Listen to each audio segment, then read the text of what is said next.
Soy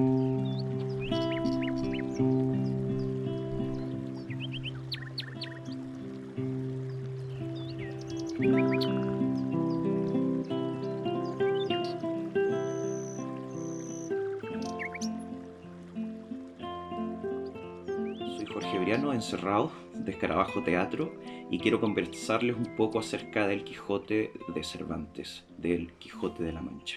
Es un análisis muy personal y muy breve el que voy a hacer porque, para que me perdonen los filósofos de mayor rigor o los semiólogos que tienen ahí a lo mejor algún tipo de rigurosidad o dogmática que yo no comparto.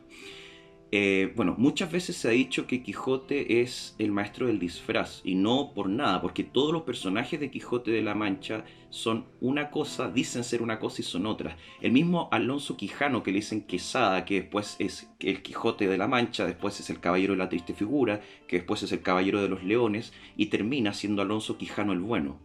Ya ahí hay una multiplicidad. Cervantes nos habla de Quijote, pero nos dice que esto es un manuscrito que encontró de Cide Hamete Benengeli, que es como decir un tal alguien con toda esta historia que encontró en unos manuscritos mal traducidos más encima. Entonces tiene siempre una cantidad de juegos como de cajas chinas en sus mismos personajes, en sus disfraces, para salvarse de la Inquisición. Porque pensar como pensaba Cervantes en 1605 era muy peligroso. Te podían quemar o te podían matar, en fin. El libro ofrece un laberinto de acertijos y juegos.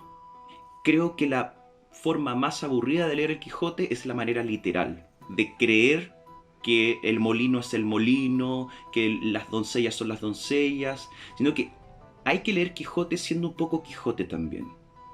Ver los gigantes, y también, por ejemplo, en la escena tan famosa de los molinos, el molino representa para mí un presagio de cómo la maquinaria va a competir implacablemente con el ser humano y lo va a vencer.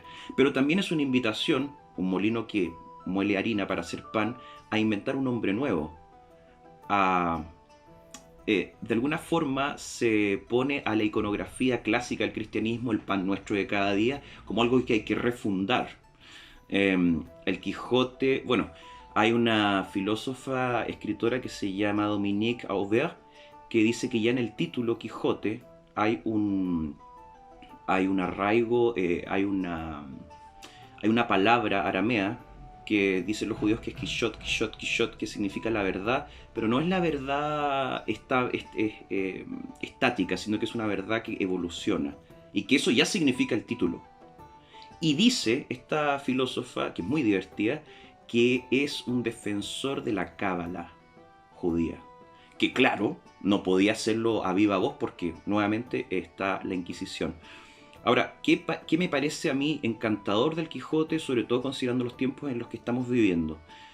Eh, Muchas veces se dice que el Quijote representa al idealista y que defiende el Quijote de la Mancha el idealismo, y eso tiene algunos bemoles, porque en realidad lo que hace con el idealismo el Quijote de la Mancha es hacerlo chocar contra un peñasco que se llama realidad, porque el idealista es incompatible con la realidad.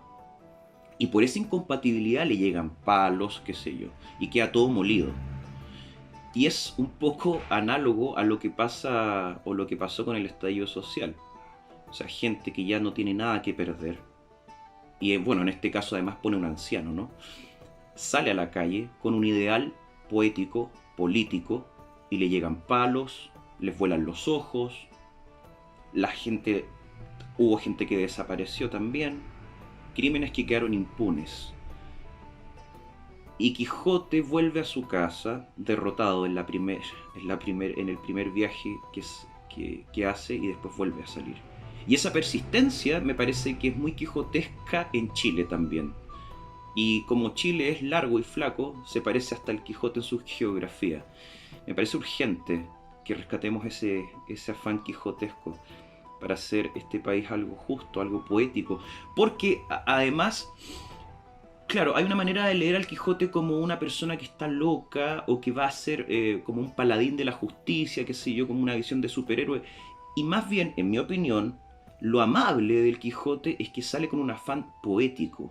sale a poetizar la realidad, para embellecer.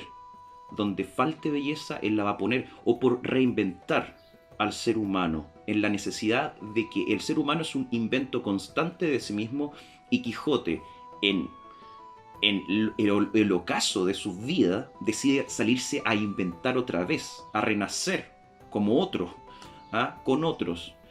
Y, y bueno, también saber que desde el encierro en el que estamos, el Quijote de la Mancha fue concebido en la cárcel, donde pasó largos años Cervantes por distintas razones. Así que hay una invitación a la gesta imaginaria, a la gesta poética, a la gesta de la belleza desde este encierro, que hasta encontrarnos podamos después salir de nuevo a la calle, como Quijotes, como Sanchos, hacer que este mundo sea algo con una medida de belleza, y una invitación final a que lean y relean el Quijote desde un imaginario poético más que literal, y se van a encontrar con un pozo de, de aventuras, y también con un laberinto donde uno puede bucear a brazas de profundidad, y está el genoma de toda la literatura en el Quijote de la Mancha. Todo, todo el genoma de la literatura, de la época hasta nuestros días, se encuentra en el Quijote de la Mancha. Así que una invitación a jugar con él, porque para eso está escrito, y como un acertijo y un presagio permanente. Eso.